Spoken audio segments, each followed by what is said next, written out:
Okay. So, thank you. Are you ready to go? I got a little intro and then we'll go. So you all set? Ready to rock and roll. Awesome. Hey, everybody. Welcome to another edition of Behind the Brand. This is Dave, and we are brought to you by, of course, Direct Line Media and our famous 60-second video, one price flat rate video package marketing video made simple. I have a very, very special guest with me here today, Deb Kelleher of Annie C. Courtney Foundation. Yes. And I want you to. So first of all, thank you so much. This is a very trying time for a lot of people. So I'm glad we're doing this by Zoom conference chat, whatever you call it. So we should have a really good conversation. So how is everything over there? Why don't you give me a lowdown? Everybody healthy and somewhat healthy and somewhat happy so So far? thus far, everyone in my household is healthy. I have worries about my son, who is now considered an essential worker. He works at Stop and Oh Shop. boy. But other than that, we're all hunkering down and staying home and trying to be as safe as Yeah, possible. that's what you have to do. Yeah, just really be safe and wash your hands and extra good, right? And I have my sanitizer somewhere around here that I've been using and things like that. So very interesting. You watch. I've determined that I can't go to just one news outlet. You have to go to a variety of different news outlets. Maybe do your own research to really kind of really figure out for yourself what's going on. Maybe calm some fears of that you have in your own head, and because some of the things are very discouraging. But then there's some, I don't want to say uplifting, but a little bit positive news. So it's a matter of where you go and how you look at things. I think it's going to change the way we do business, obviously, after this all clears for sure. Oh, I think so too. I think that we are going to learn a lot about ourselves, about what's essential in our lives and what's not Yeah, essential. I think what's essential is a big one. Like, what is essential? I think family and health is Hmm. going to be the new essential. It's funny. My wife was going around the internet, and there was this guy did this live stream from I think he was from London, but he's Hindu, I guess, and he was saying that spirituality now is going to be the new norm is instead of money. So I thought that was kind of interesting, which might be. Well, that would be It would be great. great, wouldn't it? Yeah, it would be great. Yeah. Yes, especially considering what we do. There's not a lot of money in what we do. Mm. We do it because we have strong beliefs in what's important in life, and that's connection and family and folks being able to help each other. Yeah, I think it's terrific what you do. I mean, it's got to be super rewarding, but also probably very, very difficult work, both just keeping everything going from a day-to-day operating expenses, but then just probably emotional. I'm sure it has an emotional toll on you as well. Yes. So we are hearing from people that we don't ordinarily hear from. Recently, I heard from someone who's a nurse that I know who texted me in the middle of her shift saying that they had two kids sitting in the hospital, one of whose their parents had died already, and the other looked like they were about to die and was wondering what was going to happen to the Oh kids. my goodness. Um, yeah, tough stuff. We've heard from kids who've exited foster care who are in college. And for these kids, their college dorm is their home. They have no other home. And for those kids, what we've heard was, for many of them, they received word from their schools that they were to exit the dorms by some of them that day, some of them the end of the week, and that they needed to find other places to live. And not only are the dorms their homes, but the cafeterias are where they feed themselves. So they not only lost their place to live, but they also lost the ability to feed Oh themselves my God. all within, hours or Yeah. days. And so we've worked with a young man that we know who's helping a lot of those kids to make sure that kids' needs are met and that, we don't see any kids who aren't able to feed themselves. We don't have the ability to house them, but we do have the ability to help them with food if Sure. necessary. So it's things like that. And then, the heroics of our foster families who are taking kids into their homes who may have been exposed to coronavirus and they're still saying yes, and the kids are able to stay there, and who are trying to school kids. I talked to a foster mom this past week who has a young person in her home who she doesn't know that well. And all of a sudden, she's been told to homeschool him, and she has no idea what his ability level is. And he's telling her he can't do the work that's being assigned. And she's struggling with him to try and help him figure that out so that he doesn't fall even further Oh my behind. God. So it's things like that. But then there's, the uplifting stuff too, where we formed a group on Facebook. Who knew Facebook would be so useful to I know, everybody? right? Um, truly. And we've got over 70 foster parents in it already from across the state. And we are connecting with them multiple times a day, and they're connecting with us. And we're hopefully providing some of the support that they need right now. We are hearing from them, about questions that they have, and about even just jokes. I mean, like, come on, we have to find things that we can smile about during this time too, Yeah, right? no, So my definitely. favorite one, which is my mom's favorite right now, is um, why did the golfer bring two pairs of pants to the golf course? You I know, don't know. because what happens if he gets a hole in one? Oh, very good. Yeah, there we go. Yeah. Just corny stuff like that. I mean, Yeah, that's very yeah. helpful. I love it. I love it.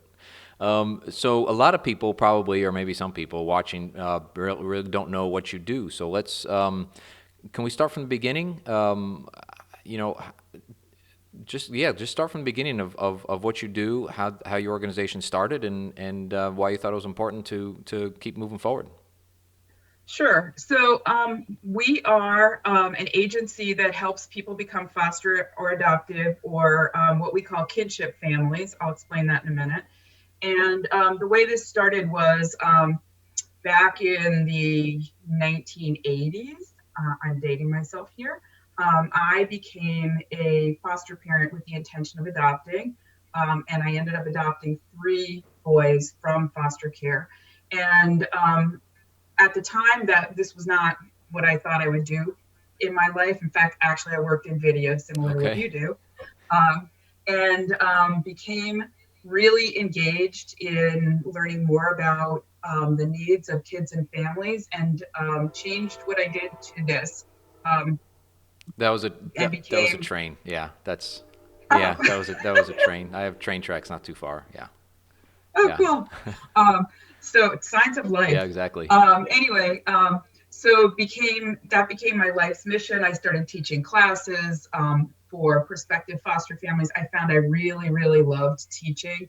And then as time moved on, I realized that I needed to do something more than that. So together with a friend, we decided to open our own agency, a nonprofit. We're a nonprofit, Courtney Foundation. And as I began to think about it more, I started to realize that my own grandmother was what we call a kinship care provider when she was young. So both of her parents died when she was about 15. And back then, it wasn't uncommon at all for kids to not finish high school. So she didn't finish high school. She stopped and she began to work so that she could raise the rest of her brothers and sisters on her own. I believe there were seven of them. Wow. And yeah, so Was she she the stuck it oldest out. then? She Yeah. was, she was, and I'm the Okay. oldest of her grandkids. Um, so she stuck it out. She raised them all, and she didn't get married until all of them were launched into their lives. Ended up having my mom and her twin sister, and then two more girls. And it wasn't until I, was really engaged in doing this work that it occurred to me that my grandmother had done exactly what I do. So we named the agency after her. So she is Annie C. Courtney. Very cool. That And was my next question. I was wondering where that came from. That's a great, yeah, so that's a great tribute to your it grandmother. Yeah. is. And it's also a great responsibility because I feel that with her name attached to this, that I need to live up Mm. to who my grandmother was. Um, and um, and she was really cool. She was like this tiny little thing. She was about 4'10", and my father, who was 6'4", was deathly afraid of her because you did not cross my Yeah. grandmother. Yeah. My mom likes to tell the story of one time some men who were working on a building work site chased them away and swatted them on the rear end. Back then, I guess that wasn't too uncommon. And my grandmother came after these two big burly guys with a broom. Wow. So Good for her. Yeah. I know she was tough stuff. Yeah. Anyway, so we named it after her, and we moved forward to start supporting foster, adoptive, and other kinship families like my grandmother, and looking for families for kids who need families here in Connecticut. We always have too many of those and not enough families. So that is the bulk of the work that we do, um, which pleases me to no end, especially when we get a call or an email from a family who tells me that the first child is in their home now, or they just finalized an adoption, or that they're very excited because they were accepted into class. So we work with the Department of Children and Families, and then we work with 16 other agencies here in Connecticut who all license the families. We don't do the licensing, we're just a referral agency. But that puts us in a unique position to be able to work with everybody very equally, and to be able to bring everybody together to make sure that we're all working together very cohesively and seamlessly. So you're the sort of the go-between. You connect families to foster Yes. kids and whoever needs a home. Yeah.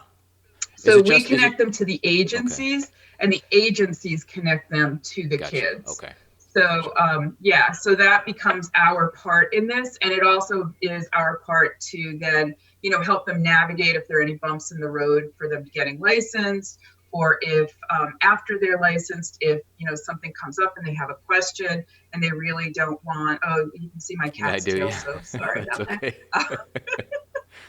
I That's, find these Zoom conferences to be extremely they entertaining are at times, entertaining. Yep. um, He's so, looking out the. I in can see him. unexpected I see him ways. looking out the window there. Um, He's chilling. That's pretty funny. well, he likes to sit on my lap, and he likes to try and get on the keyboard. So I'll try and keep nudging him We'll back see what off, but I happens. can't guarantee That's all that right.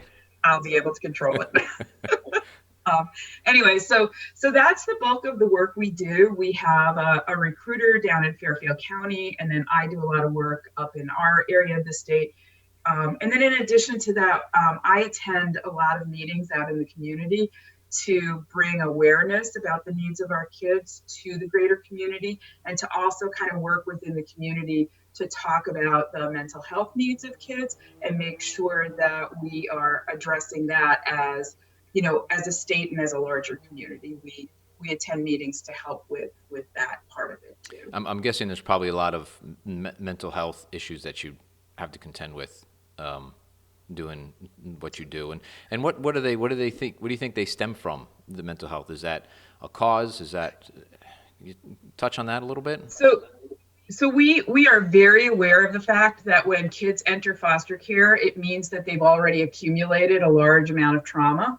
And that means that our families who are going to care for them have to be educated about how to best address this trauma. It's funny because when I was first licensed in the early 1990s, we had no idea what this looked like or how to address it appropriately. And I sometimes think back on what we were told to do, and I cringe because what we were told to do is definitely the opposite of what we now know we should Hmm. do with kids. I'll give you a perfect example. So with one of my kids, we were told that whenever he tantrumed, to put him in his room and keep him there, and just stay outside the door, but to allow him the time to self-soothe.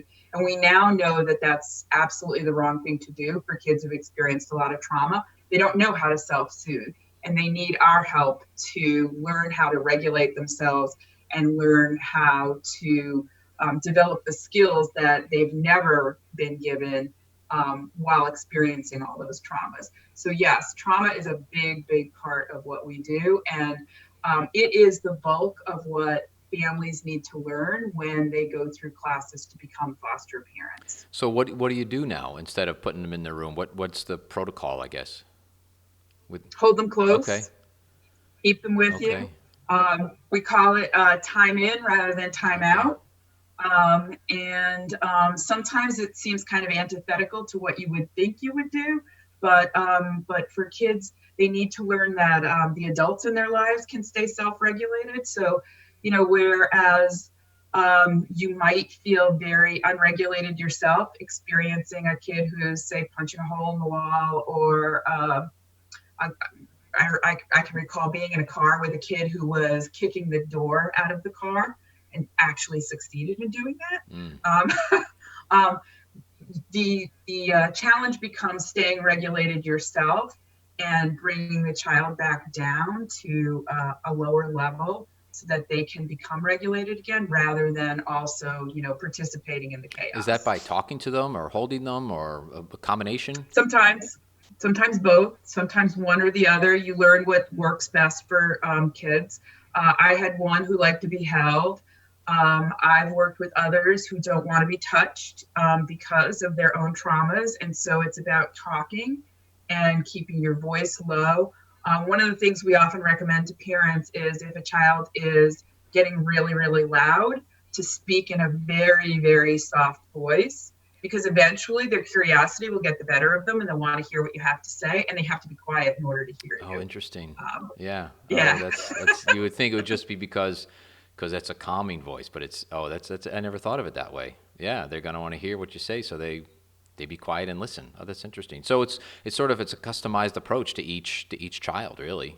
It is. For some of our kids who have attachment issues, it's about going back and helping them experience the developmental areas that they haven't experienced. So say, for instance, nobody fed them when they were a baby. It can be about actually spoon feeding a child and providing what they missed out during those developmental phases in their lives. It can be about, sitting there and, reading books aloud with a teenager so that they get that, that experience of being read to that most of us have done with our children. So there's, and actually that's one of the things we're talking about doing in our group with our foster families, is to start some reading times for different age levels of kids, because even though it's through Zoom, it's better than not experiencing it at all, because for a lot of our kids, that's not stuff that they've had in their lives. And I want to be careful, because one of the things that can happen when you talk about this is people can start to think of their families as evil or as uncaring. And the truth of the matter is that for most of their families, they've also experienced a great deal of trauma, and they don't know how to do all of these things. For most of our kids, I would say their families love them a great, great deal. It's just that they don't know how to be good. Well, how would somebody think they're evil? How would a parent or a family think they're evil? I don't understand that. So I think that when people hear us talk about the traumas that our kids have experienced, our kids in foster care, they sit back and they say things to me like, how could those parents have done that? Why didn't they take care of their kids? Those people must be awful. They shouldn't get their kids back. And that's not true. We need to help their parents learn how to be better parents. Often what happens is a relationship develops between the foster parent and the biological parent, where that may be the first time that that biological parent has had an appropriate mentor to help them learn appropriate parenting skills. So it's things like that. It's also that, for some of our families, like for one of my kids, his mom had a mental health issue that was very, very significant. And unfortunately, she also died shortly after he came to stay with me. So she was unable to get him back, but it wasn't that she didn't love him. She loved him a lot. That was very, very clear from everything that her family talked about. But her mental health issue got in the way of her being able to parent. Do some of these parents, is there like a history in their family of, and it's just sort of. Yes, there is. So it's not like it's just sort of just like a family. That's how it's been for generations, maybe. Yes. So for a lot of our families, their parents have also been in foster care or were not raised by their parents because something was happening in their own family that prevented their parents from raising them. Or maybe, they were raised with a whole bunch of other kids in the family because there was a lot of trauma in the family and there was one parent who was capable and they were trying to raise everybody. We see this as multi-generational trauma. And historically, the child welfare system has not dealt very well with families who experience poverty. So in past years, especially, like that last generation, a lot of those kids ended up in foster care because their parents were experiencing poverty, and the system looked at you not having enough food to feed your kids as neglect rather than, hey, we need to get you some food because you're so poor you can't afford to buy it. Um, I'll we work with some of the DCF foster care work, not foster care, child protective services workers too directly. Those are the workers who are working with biological families to either keep their kids at home or they've removed the kids because of abuse or neglect. And I'll never forget this one worker who called me one day and said, "Can you help me?" Because the mom still had her kids at home, was doing really well, but they were living in a very impoverished state. And the one of the kids had an anxiety disorder, so mom had gotten a puppy for the child to help calm the child. Sure. And but mom didn't have enough money to either pay for the dog food and pay for all the food for the family to eat. So mom was going without food in order to pay for puppy chow. Wow. Yeah. And those are the kinds of things that that breaks my heart. So we ended up just buying puppy chow because what could be simpler than to just make that provision for mom so that she could afford the food that she needed to stay healthy, to keep taking care of her kids. Wow, what a sacrifice. Yeah, that's amazing. Yeah. Yep. Yeah. We had another mom who we ended up providing flashlights that the kids could wear with those bands across their heads. You know what I'm talking about? And because the family had no electricity, mom had gotten a job, and she got fired because her kids called her and were calling her repeatedly. So she answered the phone, which was not approved by her boss. And then the kids told her that a shot had come in through the window and they were both hiding in the bathroom. And mom left, of course, to go take care of her kids. Of course she got fired. Wow, she got fired for that. She got fired. And then she had no money to pay the electric bill. Wow. So I'm just shocked that her company fired her for taking care of her family when there was a shot fired. I mean, yeah, I would leave my job too. I think anybody would. Yep. I think anybody would. Most of us would. And not every employer, particularly when, you can replace somebody who's not a skilled worker, can, they have that option. Yeah. And this is an at-will state for employment. So, yep. Yeah.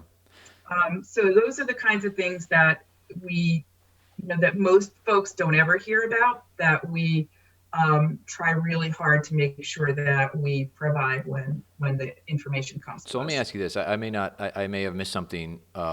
So this woman, for instance, who got fired from her job, was she the biological mother? Was she so she was the biological? So you help.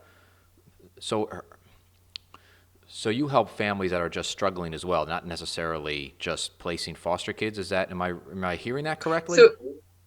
So if the worker comes to us, like we have a relationship with some of the workers who are local to where our agency is located. When you say workers, which is Waterbury. When you say workers? DCF workers, DCF workers, okay. Who are working on the front lines with families. And if they let me know that they have a need, we will do what we can to fill it. We had another worker who let us know that the only thing preventing mom and her kids from moving into a safe apartment is mom didn't have the money to clean the apartment. Apparently it was quite dirty when the landlord rented it to her. So we went out and bought like $150 worth of cleaning supplies for mom to have to clean the apartment so that it would be appropriate for the kids and her to move in. The place where she and the kids were staying was had roaches. Yeah. So I know I had those once in my life and I don't ever want to experience it again. So I mean, it's things like that. The workers will come to us at Christmas time and we'll give them very dear to my heart are the teenagers, because one of my kids has a brother who was a teenager well, he was 10 when when my son was placed with me, but that young man grew up in foster care and was never adopted, and didn't end up well for him. So those kids are very, very near and dear to my heart. And we especially collect gifts for the teens around the holiday time so that the workers have something to give to the kids. Because, like when you think about collecting gifts for kids in foster care, what comes to your mind, Dave? When I think of collecting, I think just the basics, maybe a stuffed animal, or maybe some sort of a game, or a puzzle, things of that nature. Right. Yeah. So that's what most people think Yeah. of. They think of the cute stuff that's fun to Right. buy for young Right. kids.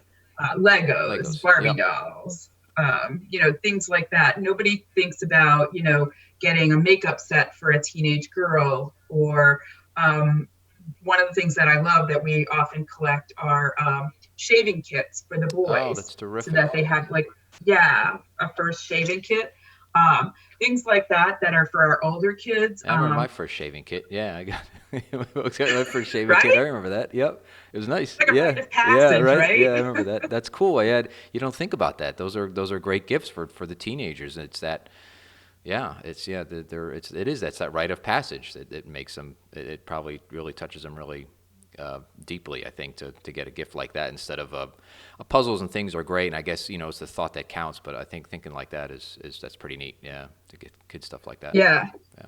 So, and then we also collect backpacks filled with stuff for school, your typical supply set, because if kids are taken from their home and placed into foster care, often they don't get to take everything with them.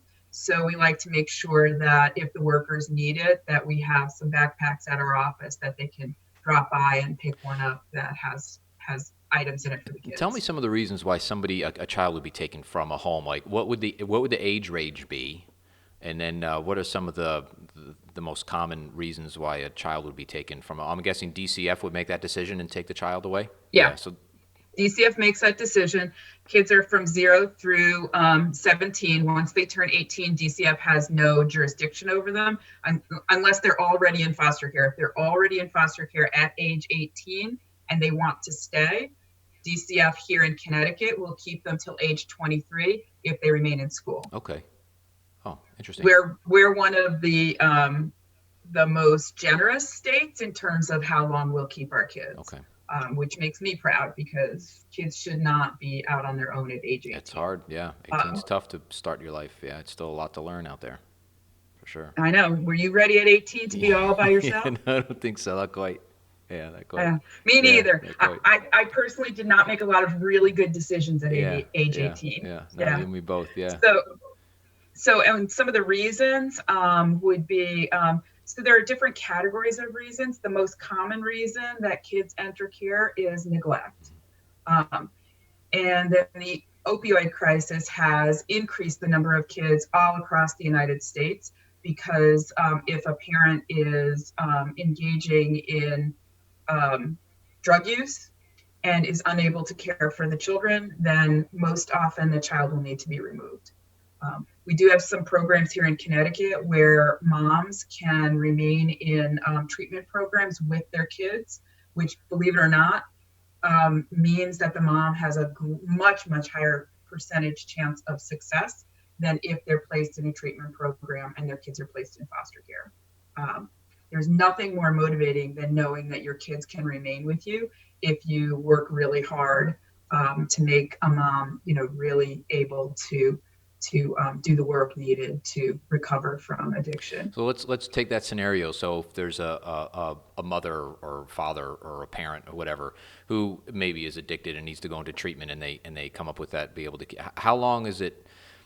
What's the success rate of that parent getting their child back?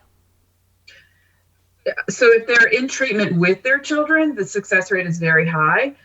If they're in treatment without their kids, honestly, that's not something that I get all that involved with, so I don't really know. I do know that here in Connecticut, we have a very, very robust array of treatment services. So we have a higher success rate than a lot of other states. Here in Connecticut, when a child is brought into foster care, about 60% of the time they will end up going back home to their family. Oh, that's great. Yeah, yeah, Yeah, that's good. Yeah, that's more it than is. half. It That's is. great. Yeah, yeah. We love hearing those stories because those are when kids do best when they're returned home. Even when they're in good foster care placements, children do better when they're with the people who are their biological Yeah, families. yeah. Now, if they end up with a permanent foster family, that happens, right? Where how does that work? How does a child go from maybe in foster care temporarily, what have you, hopefully, right? Because it's always hopefully, but then they end up having to be, uh, I guess, permanently with a different family. Could kind of walk us through that a little bit? So there's a number of different scenarios. So one, it could be that they stay with that foster family. Their biological parents' rights are legally terminated through the courts, and then that family adopts them. Wow, Or it could be that that's the court. That's got to be rough, where the family to lose, the court decides that they're no longer able to take care of their biological children. How often does that happen? What's so most of our families will end up adopting if kids remain in care. We don't like to see kids just remain in foster mm, care forever. That's a terrible outcome for a kid. It means they've got no mm, permanency. Um, and I can tell you from my own experience, one of my kids, I had to testify at his mom's trial. I think that was probably one of the most difficult experiences of my life. His mom had her head down on the table and sobbed throughout my entire testimony because she wanted to parent her child, but she could not. Um, and and so the attorney asked me questions about how my son was doing and what words he said. And I'll never forget this because in my head I just couldn't do this. He said, "What words does he say?" And I left out the word mom because I could not bring myself to say that he said mom in front of this poor woman who was sobbing her heart mom to out. you, calling you mom? Yeah. hmm Yes. He had been with me since he was 4 weeks old. So yes, he called me mom. Wow. He's 20 now. Yeah, He's doing well. that's good to hear. Yeah. Oh, that's really good to Yeah. hear. Oh, you met him. You met him when we did Yes. that Yeah. video Okay. together. Yep. Yep. Oh, we should talk about that video. That was a lot of fun. Yeah. That Yeah. was a lot of Yeah. fun. We had a That blast. was, And I love that yeah, video. it is. It was a blast. I mean, the families that came in to help us out with that. I mean, we're so engaged and excited and just ready to help out. Just a wonderful day. I think that was a lot of fun and I'm so glad that we got it done. And how did it do? So that went to Vegas, right? That video. It did. It went to Vegas for the what we call the NACAC conference. Let me see if I can remember what NACAC stands for. North American Council of Adoptable Children, speaking of adoption. Um, and we debuted it there, and we put out a challenge for other states to start doing their own. And so we haven't heard back from anybody. And now that the coronavirus has Yeah. taken effect, I think we're probably going to see that put on hold for a while. But who knows? Maybe that'll be something that they can do remotely. We're all getting very creative. Yeah, yeah, and really, it was just about to bring because it's about bringing awareness too. And I think that was it. It was about bringing awareness that there is a need for this. It's sincere. It's real. You got to help out, step up, and do your part to help these kids because they're just terrific kids, but they're kind of in a bad spot. They want to be with their Yes. moms and dads, and moms and dads want to be with them, but they just, as we just talked about, it's not possible for whatever reason. Yep. So yeah, so step up and help out. So that's great. Yeah. How did Yeah. Well, go how ahead. did you come up with the logo of Annie C. Courtney? It's like tell us what it is. It's a little yeah. How did that come about? So that's really funny. So I was working with this awesome guy who was our webmaster for a really long time, and he was also a social worker, and he did web stuff on the side. I ended up hiring him for a while to work with us as a recruiter, and when he went back to his regular work, which was web design, um, we were in the throes of forming the agency, and we had no money. Hmm. zero. And I said to him, we have to figure out a logo. And he said, I know this website you can go to where all of these like aspiring graphic designers put up their designs, and each design costs you, yeah, I can't remember what it was. It was under $50. That's all I remember, because I was like, oh, $50, I can afford Yeah. that.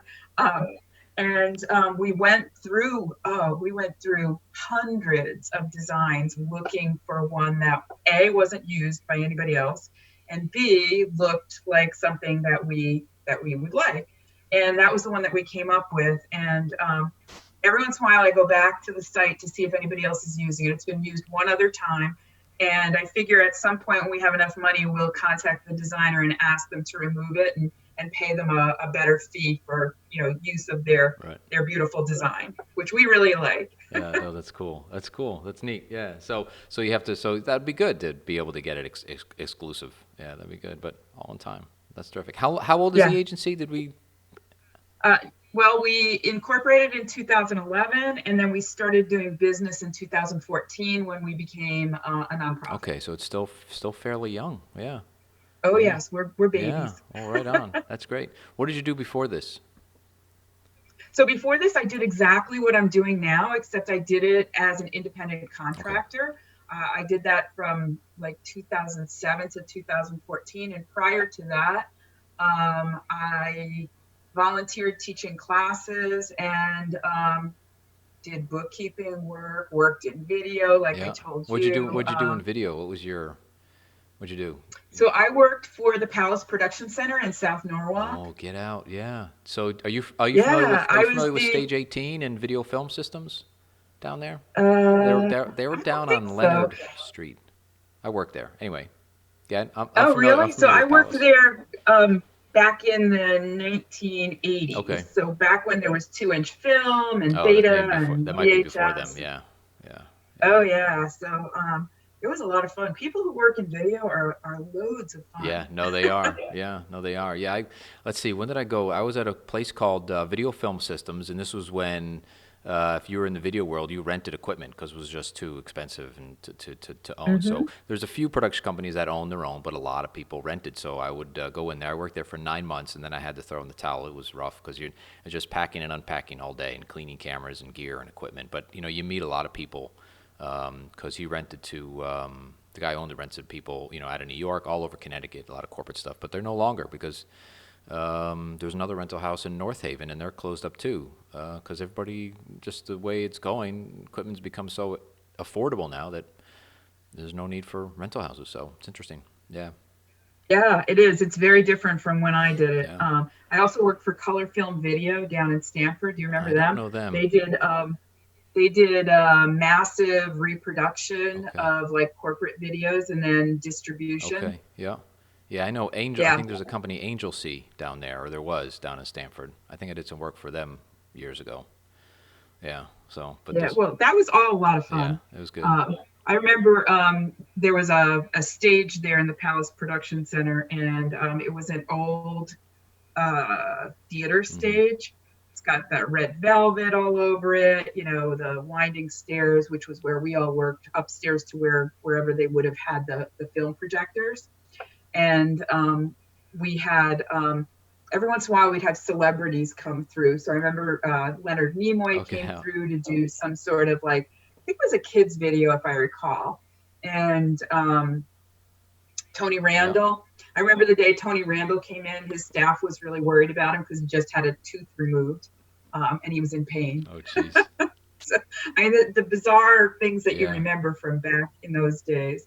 And one time, the guy who, I guess he was our finance director, his dad had a carpet store, and he wanted myself, my now ex-husband, and my son to be in a commercial for him. And I kept saying to him, don't put me in this. This is not a good idea, because back then I was so nervous.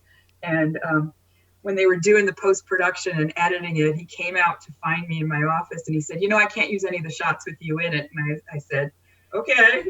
I wasn't surprised. He said, your head shook the whole time. And I said, I told you I would be really bad.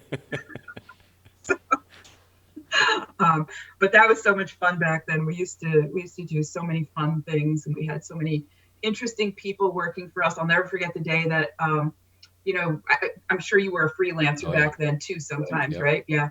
And we had one freelancer who, the guy I worked for, gave him the keys to our big truck because we were one of those places that had all of our own stuff. And he said to him, I want you to take this and bring it to some other place. And he drove it on a street that had a low Oh no. overpass. And the top of the truck rolled back like a sardine Yeah. can. Yeah. Wow, that was bad. Yeah. That's not good. Yeah. That's never good. Yeah.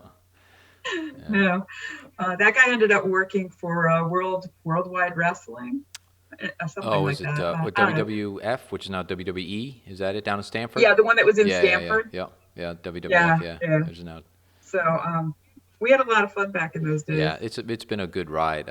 Yeah, so I freelance. I freelance the whole. I mean, I still kind of do a little bit of freelance work if somebody needs somebody to work on a crew, so I'll still do that. But it's a blast. I mean, you're always meeting different people, and they're all creatives, and it's just it's different every day. Yeah, it's a lot of fun, a lot of problem I, solving. Yeah. I saw that you videotaped a funeral recently. So I did. That was actually the second or third. I've done a few. It was it was early March. I guess a woman lost her husband to pancreatic cancer. It was so wasn't a surprise. She knew it was coming in. She had a funeral, and then she was expecting 200 some odd people, and then that's when the limiting, the physical distancing and all that stuff Stay in to stay place. in place started. So a photographer friend reached out to me and explained the situation because this woman was a longtime client of his, and so I went to the synagogue, and they had a full funeral within the family. Would get up, and so it was nice for her to have that as a one. So now she has it as a something as like a keepsake, I guess. That's probably a bad term, but she has it, and then she was also able to share it through YouTube to all family and friends all over who weren't able to attend because they couldn't have that many people in the synagogue. So I think there's about 50 people, and they're all spread out throughout. So yeah, and I'm happy I was able to do it. I really am. It was a last minute thing, but I was able to put it together, and so she has that, and family and friends were able to be able to see that and celebrate this man's life. So yeah, so it was good. I thought that was lovely that you were able Yeah, to do yeah, that. I was very happy to be able to do it. So, um, it's something I think again, as we're saying that this pandemic is going to change the way we do business. I think church services are going to be streamed more. I think, and funerals. I think people won't be hesitant to, because people say, "Oh, you did a funeral," and it's not about that. It's not like you would shoot a wedding or something like that. It's very different. It's about Hmm. documenting what people are saying. That's what it's about. It's about capturing all the speeches and the talking and that's what it's about. It's about the Well, memories. it's about life's really, really precious Yeah, moments that you don't get a do over for exactly. Yeah, usually. that's what Yeah. you get. And people say, I don't remember what happened at the funeral. Maybe it's the widow or what have you. And now she knows. Now she can see what happened, or he or the family. So I think it's an important piece of life. I mean, we want to document everything else in our lives, and that's probably one of the most important because the emotions are really raw and people are very honest and true, and it's just and it was a wonderful service. I mean, what people said, it was beautiful. He was a really well loved man, so yeah, I was happy to do it. Yeah. Anyway, Well, that was yeah. great.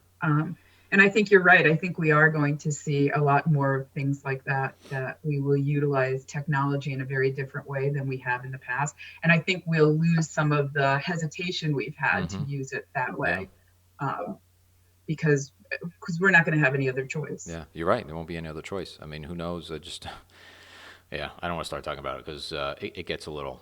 I don't want to say depressing, but it gets a little.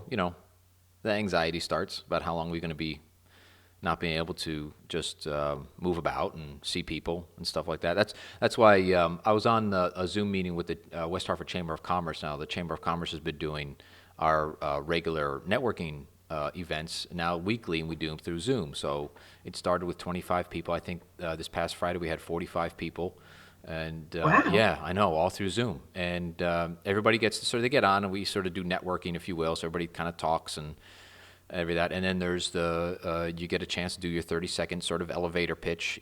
We go around, and then there's a 5-minute presentation that somebody can do their 5-minute presentation. Some people just talk. Some people have like a PowerPoint type thing.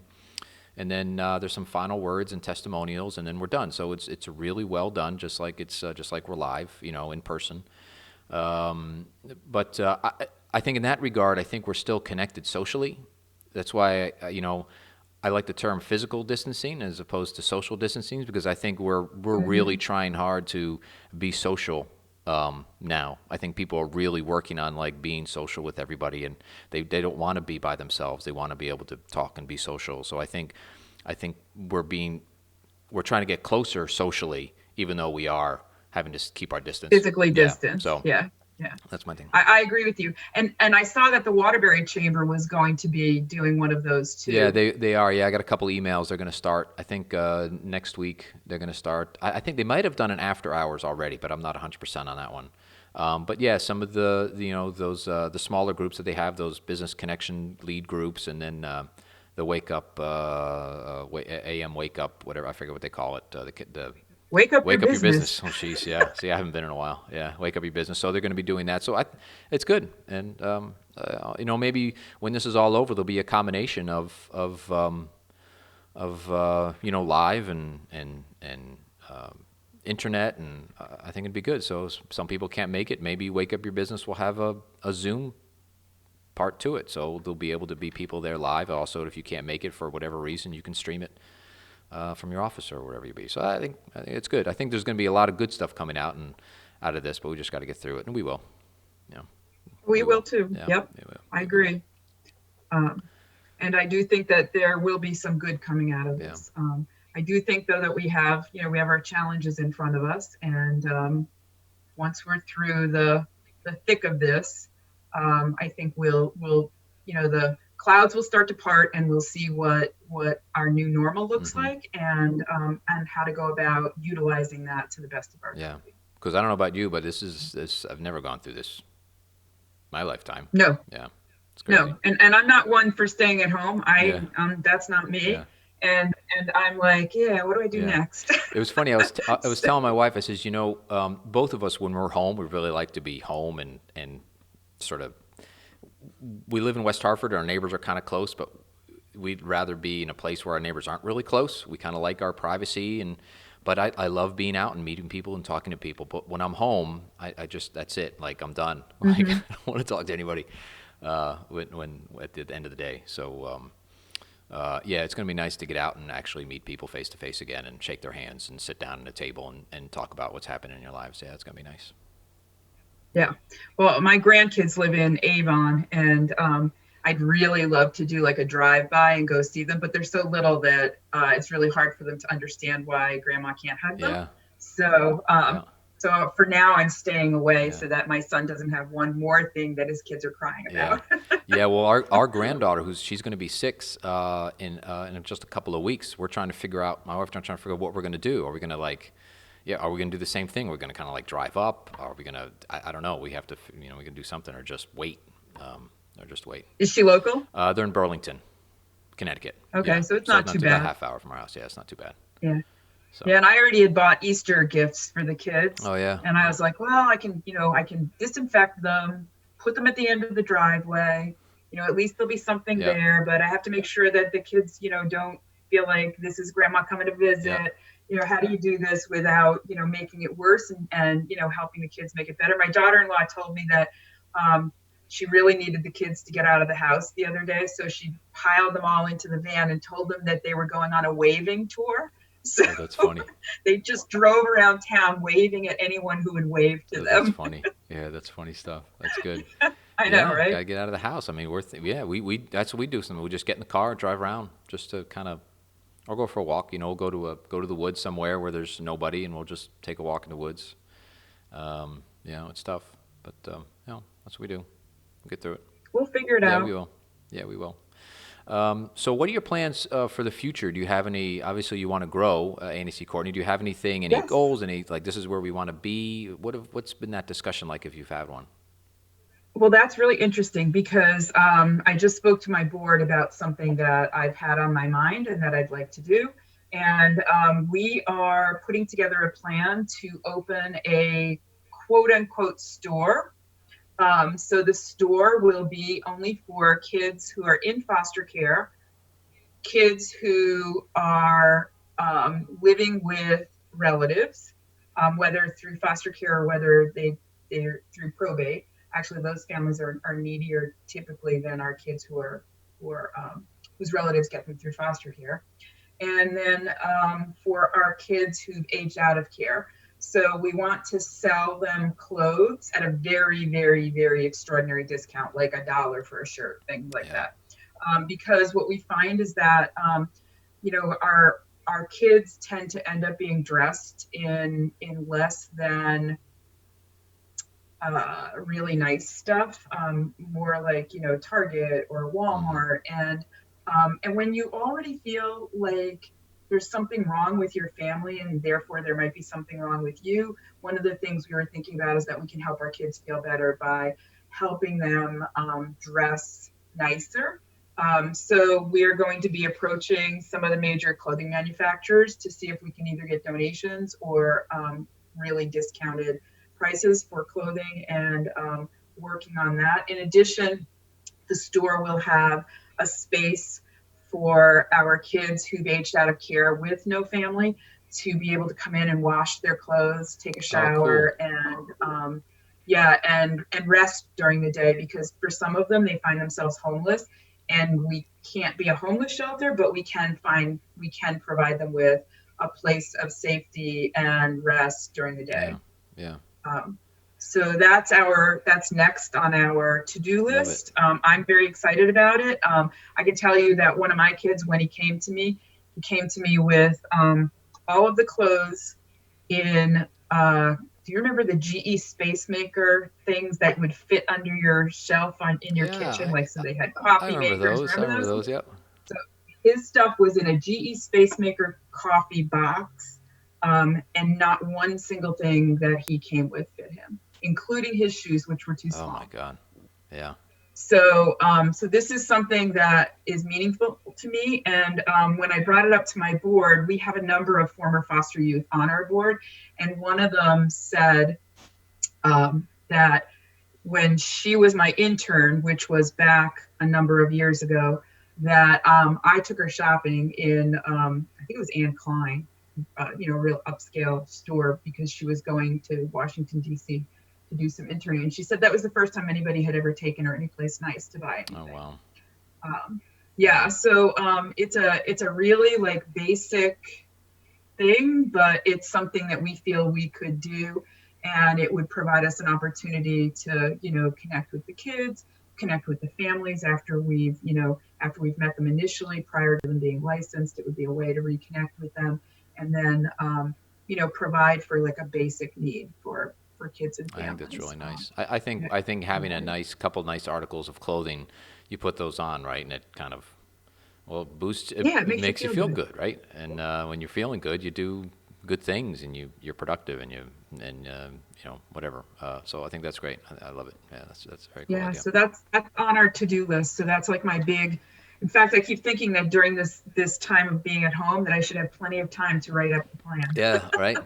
Yeah, well, that's exactly what me and I've talked to a few other people. It's like we're regrouping. We're taking this time to sort of okay, the panic is sort of over, right? We panicked for a couple days, and what's going to happen? And so, well, I guess let's, I guess, lack of a better term, embrace it and regroup and figure out where we're going to be on the other side of this. And it's time to not necessarily rebuild, but yeah, plan and do things that you've been kind of putting off because you don't have the time or whatever. So yeah, it's time to reflect, use your time wisely, get ready for new beginnings, I guess. Right? Yeah. Absolutely, I absolutely agree with you. There's lots of research that I've been wanting to read. I have it all packed into a bag right behind me, and I'm like, well, I should have time to read all that Yep. too. Yep. Yeah. Yeah. No, absolutely. Um, how can people get a hold? Oh, here's my question. How do you operate as far as financial? Are you 100% donation? Do you fundraise? How does all that work? Oh, good question. So we do some fundraising. However, the bulk of our financing, like most nonprofits in Connecticut, come from our state contracts with DCF to recruit families on their behalf.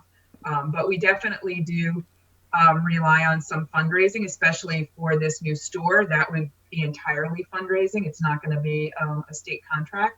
So and whenever we help out kids who've aged out, that's due to our fundraising. And when we purchase things for families whose kids are still at home with them, like when I told you about like the puppy chow and Yeah. things like that, those kinds of things are a result of fundraising Gotcha. too. Gotcha. How can people get a hold of you if they are interested in maybe being a foster family, or they want to support you somehow? What are some of the ways people can reach out and get a hold of you? So they can go on our website, Annie C, like Little Orphan Annie, ANNIEC.org.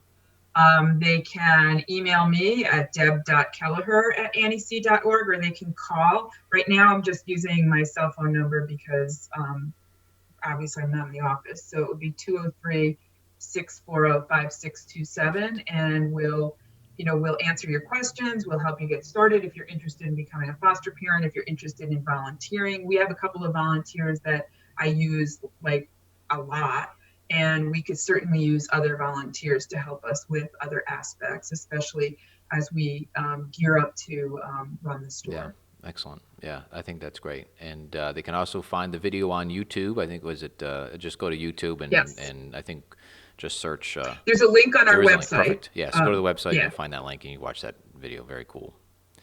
A fun Yeah, music video. with our truly awesome song. Yeah, it really is. Yeah, it really is. Actually, I had Matt on the show a few weeks ago. He was actually here in the office. We were able to talk before. It had to be, I guess, prior to March or something. So I had a really nice conversation with him. So we still keep in touch. Yeah. Yeah, he's a great Yeah, he really songwriter. is. Yeah, he's doing well over there. He's having a good time. So anyway, that wraps it up. Deb, thank you so very much for coming on and taking time out of your Sunday to kind of join me here and talk about Annie C. Courtney and what you're up to and how you're helping families and how you're surviving through this coronavirus. So thank you very much for coming on. Thanks, Dave. I appreciate the opportunity to do so. Absolutely. We'll see you soon. Take care.